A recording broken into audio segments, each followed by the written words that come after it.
ಒಂದು ವಸ್ತುವಿನ ಬೆಲೆ ₹78.25 ಆದರೆ ಅಂತಹ 4 ವಸ್ತುಗಳ ಬೆಲೆ ಎಷ್ಟು?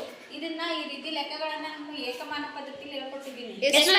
ಹಂಗಾದ್ರೆ ಆ ಏಕಮಾನ ಪದ್ಧತಿಯಲ್ಲೇ ಬಳಸ್ಕೊಂಡು ಈ ಲೆಕ್ಕನ ಯಾರು ಮಾಡ್ತೀರಾ? ನಾನು ಮಾಡ್ತೀನಿ. ಅವನೊಬ್ಬನೇ ಮಾಡೋದಾ? ಮತ್ತೆ ಯಾರು? ನಾನು ಮಾಡ್ತೀನಿ. ಬಾ ರಂಜಿತ್.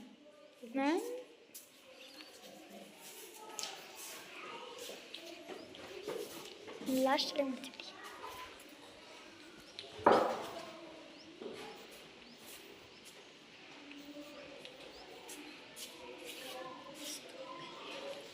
ಅಂಕಿಗಳನ್ನು ನೀಟಾಗಿ ಬರೆಯೋ. ಅದನ್ನ 4, 9 ಥರ ಕಾಣ್ತೈತೆ.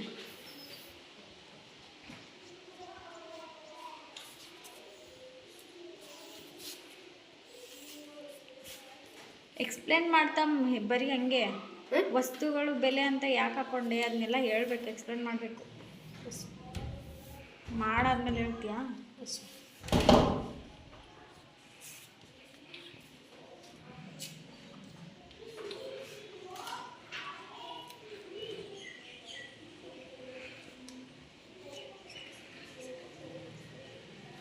ಸೈಡಿಂಗ್ ಮಾಡ್ಕೊ.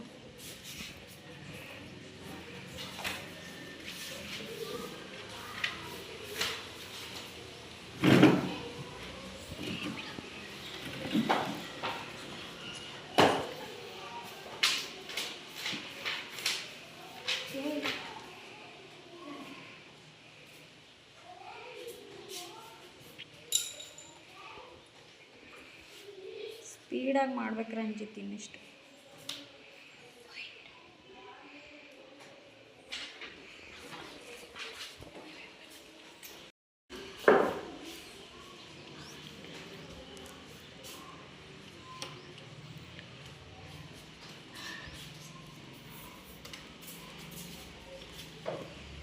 ನೋಡಿ ಈ ಸಮವಾಗಿ ಬರಲಿ, ಇದ್ರ ಎದುರುಗಡೆನೆ ಬರೀ.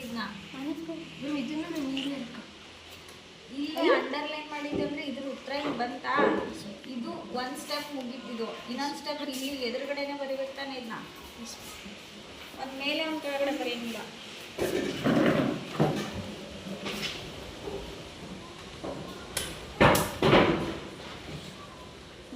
ಇನ್ನು ನೆಕ್ಸ್ಟ್ ಸ್ಟೆಪ್ಪಲ್ಲಿ ಅಲ್ಲ ಇವೆಲ್ಲ ಸಮವಾಗಿ ಬರಲಿ. ಇವು ಇದಿಕೊಳ್ತು LHS RHS ಸಮವಾಗಿ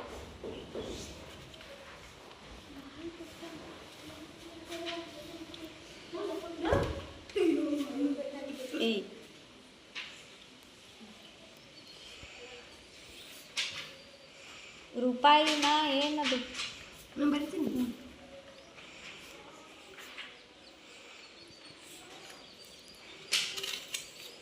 ಪ್ರಶ್ನೆ ವಾಕ್ಯ ರೂಪದಲ್ಲಿರೋದ್ರಿಂದ ಆನ್ಸರು ವಾಕ್ಯ ರೂಪದಲ್ಲೇ ಬರೀಬೇಕು. ಏನಂತ ಬರೀತೀಯ? ಒಂದಲ್ಲ, ಎಷ್ಟು ವಸ್ತುವಿನ ಬೆಲೆ ಕಡಿಮೆ ನೀನು? 4. ದೇರ್ಫೋರ್ ಅಂತ 3 ಚುಕ್ಕಿ ಇಟ್ಬಿಟ್ಟು ಬರಿಬೇಕು.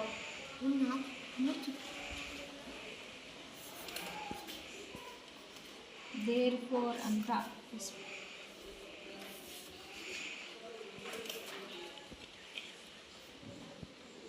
ವಸ್ತುಗಳ ಬೆಲೆ.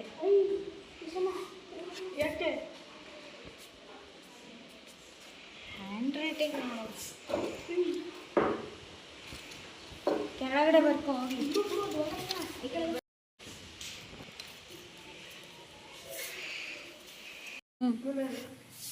ಒಂದು ವಸ್ತುವಿನ ಬೆಲೆ ₹78.25 ಆದರೆ ಅಂತಹ 4 ವಸ್ತುಗಳ ಬೆಲೆ ಎಷ್ಟು ಅಂತ ಪ್ರಶ್ನೆ ಐತೆ. ಒಂದು ವಸ್ತುವಿನ ವಸ್ತು ಅಂತ ಹಾಕೊಂಡು ಬೆಲೆ ಅಂತ ಹಾಕೊಂಡು ಒಂದು ವಸ್ತು ಅಂತ ಹಾಕೊಂಡಿಲ್ಲ ನೀನಲ್ಲಿ. ವಸ್ತು ಬೆಲೆ ಅಂತ ಹಾಕೊಂಡು ಒಂದು ವಸ್ತುಗೆ ₹78.25 ಅಂತ ಹಾಕೊಂಡು ಅದನ್ನ ಹಾಕೊಂಡು 4 ವಸ್ತುಗೆ ಗೊತ್ತಿರೋ ಅದಕ್ಕೆ ಕೆಳಗಡೆ ಹಾಕೊಂಡು ಬೆಲೆ ಕಂಡುಹಿಡಿಬೇಕು. ಅದಕ್ಕೆ ಗೊತ್ತಿಲ್ಲ ಅದಕ್ಕೆ ಎಕ್ಸ್ ಅಂತ ಹಾಕೊಂಡು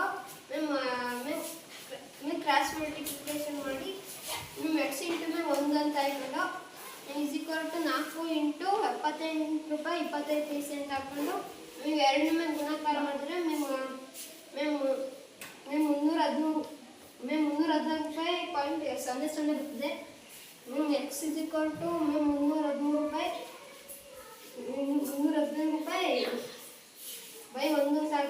ಒಂದು ಎಲ್ಲಿಂದ ಬಂತು? ಮ್ಯಾಮ್ ಇಲ್ಲಿ ಮ್ಯಾಮ್ ಎಕ್ಸ್ ಇಂಟು 1 ಅಂತ ಇರ್ತದೆ. ಅದು ಎಲ್ಲಿ ಯಾಕೆ ಆ ಕಡೆ ಬಂತು? ಮ್ಯಾಮ್ ಯಾಕಂದ್ರೆ ಮ್ಯಾಮ್ ಇದರಿಂದ ಮಿದ್ನೆ ಕಟ್ತಾ ಹೊಡಿಬೇಕು.